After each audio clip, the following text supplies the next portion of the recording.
بسم اللہ الرحمن الرحیم۔ ابھی آپ کے ساتھ ایک غزل شیئر کرتا ہوں، اس کے اوپر کچھ ڈسکشن بھی کرتے ہیں۔ اس کا مطلب ہے کہ احتساب ذات ہونا چاہیے، احتساب ذات ہونا چاہیے، ہر گھڑی دن رات ہونا چاہیے۔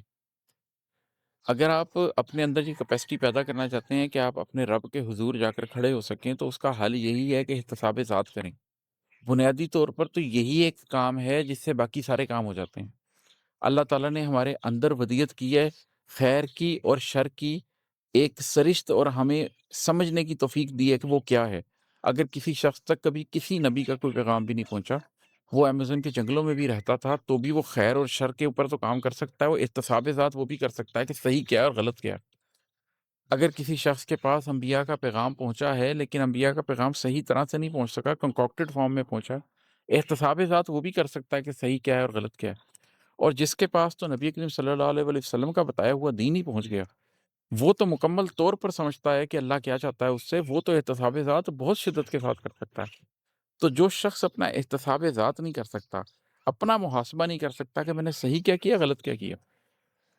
جو صحیح کیا اس کو اجالنے کے اوپر کام نہیں کر سکتا، جو غلط کیا اس کو اپنی زندگی سے رفتہ رفتہ محو کرنے کی کوشش نہیں کر سکتا، وہ شخص اپنی زندگی کو بہتر نہیں کر سکتا۔ نبی کریم صلی اللہ علیہ وآلہ وسلم نے جب یہ بات فرمائی کہ مومن کا ایک دن دوسرے دن سے بہتر ہوتا ہے، تو وہ کیوں بہتر ہوتا ہے؟ بس وہ زندگی گزارتا رہتا ہے اور خود ہی بہتر ہوتا جاتا ہے؟ نہیں، اس لیے بہتر ہوتا ہے کیونکہ وہ رات کو سونے سے پہلے اپنا احتساب ذات کر کے سوتا ہے، وہ ایک بہتر انسان بن کے سوتا ہے، صبح اٹھتا ہے تو ایک اور دن کی لرننگ اس کے پاس ہوتی ہے۔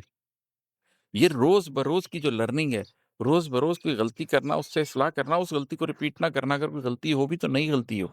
اپنی ذات کو گرو کرنا، سیلف ٹرانسفارمیشن کے سفر کے اوپر نکلنا اور اس کے اوپر دہائیاں لگا دینا ہے، یہ ایک چیز ہے جو احتساب ذات ہونا چاہیے۔ اور اس میں ایک مزیدار بات یہ ہے کہ ایک طرف تو اس کو دہائیاں ہونا چاہیے اور دوسری طرف اس کو مائکرو لیول پر ہر گھڑی دن رات ہونا چاہیے، صبح کے وقت ہونا چاہیے، رات کے وقت ہونا چاہیے۔ اللہ تعالیٰ جو کہتے ہیں کہ مجھے صبح کو یاد کرو، مجھے شام کو یاد کرو، مجھے سورج کے نکلتے وقت یاد کرو، مجھے رات کی گہرائی میں یاد کرو، مسلسل اللہ کے ساتھ اپنے رشتے پر کام کرو، اللہ کے احکامات کے اوپر غور کرو، دیکھو اس نے اپنے بارے میں کیا حقوق بتائے ہیں، تمہارے کیا فرائض بتائے ہیں، دیکھو اس نے تمہیں دنیا کے بارے میں کیا فرائض بتائے ہیں، صحیح اور غلط کے بارے میں کیا بتایا ہے، پاکی اور ناپاکی کے بارے میں کیا بتایا ہے، جو بھی کانسیپٹ تم رب کے نے تمہیں بتائے ہیں،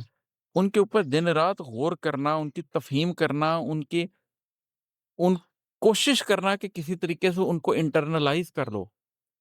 وہ تمہاری ذات کا حصہ بنتے جائیں، وہ حکم نہ رہیں بلکہ تمہاری سرشت کا حصہ بن جائیں۔